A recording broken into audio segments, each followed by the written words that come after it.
Selamat datang di Lambe Sunda.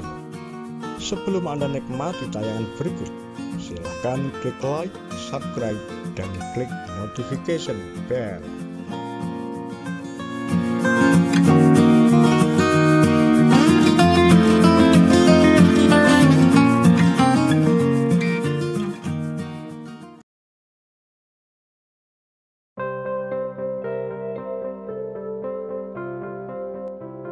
Peta jalan penyelesaian korban peristiwa 1965 ditulis oleh Aris Santoso. Bagaimana memahami peristiwa 1965 sehingga serangkaian persekusi terhadap orang-orang yang dituduh kiri terus terjadi? Bagaimana pula harus bersikap terhadap korban 1965? Penyelesaian kasus pelanggaran hak asasi manusia peristiwa 1965 ibarat lorong gelap bagi setiap rezim, termasuk rezim Jokowi sekarang. Hal itu bisa terjadi selain jumlah korbannya terbilang besar dari segi ideologi juga sensitif. Bagaimana menurut Anda? Pemerintah selalu menghadapi dilema, semisal ketika akan memberi sedikit ruang bagi para korban, langsung akan mengundang reaksi dari ormas vigilante.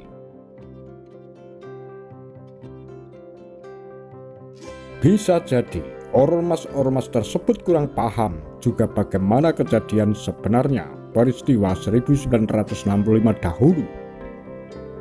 Sebagaimana elemen masyarakat lainnya, yang mereka terima hanyalah sejarah versi propaganda rezim Orde Baru. Mengingat tidak ada narasi pembanding, sehingga sejarah versi propaganda direproduksi terus, walaupun jalan ceritanya sebagian besar tidak nalar. Pemahaman yang rancu atas peristiwa 1965 berdampak pada tindakan yang ganjil pada para korban. Seperti yang terjadi tepat tahun 2017 lalu di halaman kantor YLBHI, sebuah LSM yang bergerak di bidang advokasi bagi warga kurang mampu. Dari media sosial dan media elektronik, kita bisa menyaksikan betapa emosionalnya para anggota ormas vigilante dalam bertindak terhadap korban yang rata-rata adalah manula. Selain tidak mengenal sopan santun, tindakan mereka juga tidak beradab. Bagaimana mungkin mereka bisa berlaku bak orang kesurupan seperti itu? Beda antara Jakarta dan daerah.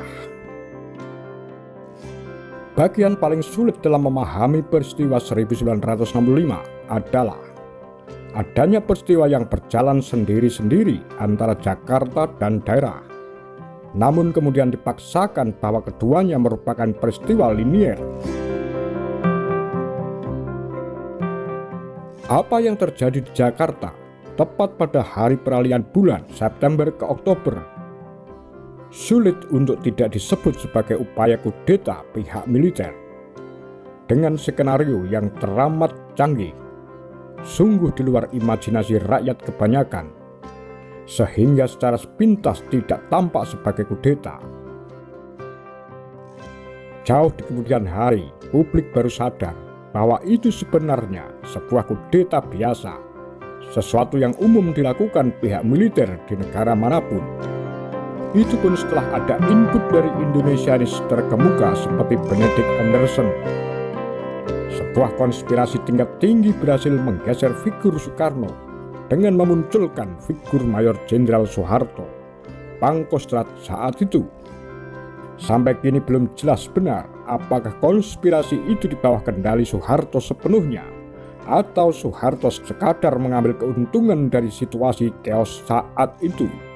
Wacana ini masih akan terus berkembang sehingga fakta-fakta baru yang muncul di kemudian.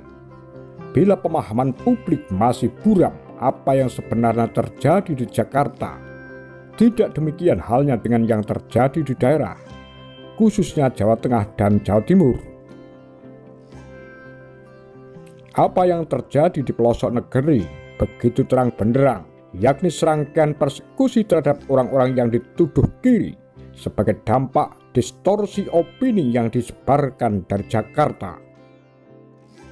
Begitu kerasnya benturan di arus bawah, sampai sebuah majalah nasional terkemuka pernah mengemukakan fakta yang membuat kita tercengang. Bagaimana ada sebagian warga yang merasa dirinya kiri rela antri untuk menyerahkan lehernya.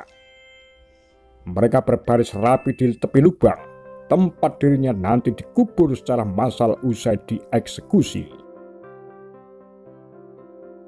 Kita bisa membayangkan tindakan persekusi dan kriminalisasi demikian masifnya, sebuah fenomena abad pertengahan di Eropa, namun baru terjadi di negeri ini pada abad 20. Demikian juga dengan orang-orang itu, mereka telah memvonis dirinya sendiri bersalah tanpa pernah mereka tahu pasti apa kesalahan mereka. Kita akan sulit memastikan pihak mana yang bersalah dalam kasus seperti itu. Kelompok yang dengan sukarela menyerahkan lehernya, atau kelompok yang bersiap menerima lehernya, yang bisa jadi itu adalah leher kerabat atau tetangganya.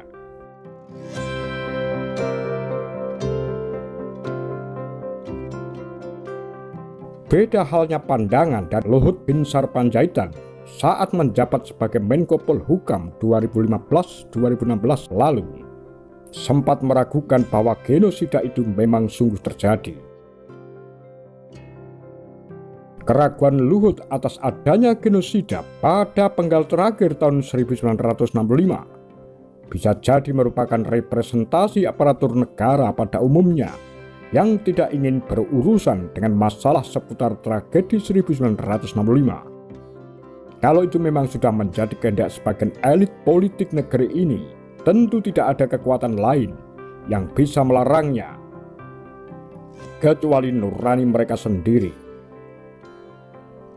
Dengan meragukan adanya genosida, setidaknya bangsa ini telah menohok saudara sebangsanya sendiri sebanyak 3 kali. Pertama, menuduh para korban, utamanya yang dieksekusi, terlibat dalam peristiwa G30S tanpa bukti pendukung yang valid. Kedua, melakukan persekusi dan kriminalisasi secara masif, dan sebagian dieksekusi. Dan yang ketiga, ketika duduk perkara masih belum jelas, kasus persekusi, kriminalisasi, dan genosida tersebut diragukan peristiwanya. Bagaimana dengan para pelaku genosida? Aparatur negeri ini kurang memahami makna sebuah tragedi. Terlebih dengan skala besar, akan selalu diingat. Peristiwa itu sudah masuk dalam memori publik dan terus diwariskan dari generasi ke generasi.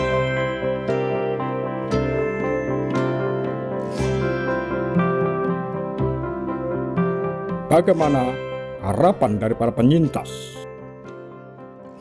Meski hanya sekedar permintaan maaf saja dari negara, dan itu tidak terwujud, maka mereka, para penyintas yang sudah lanjut usia, tidak akan menuntut apa-apa. Mereka sudah pasrah menjalani hidup sembari menunggu hari menuju keabadian. Kini pula ada di tangan rezim Jokowi bagaimana harus bersikap terhadap korban 1965. Negara sendiri tidak pernah melakukan observasi pada para korban soal bagaimana aspirasi subjektif korban secara detail. Sulit dinalar. Untuk urusan sesederhana ini, negara lebih merujuk pada opini para broker, yakni ormas garis keras yang biasa memainkan isu korban 1965. Kalau suara kelompok ini yang lebih didengar, kita tidak pernah mengerti di mana ujungnya, mengingat mereka numpang hidup dari komoditas kasus-kasus seperti ini. Demikian kura-kura tagar lambe sundel.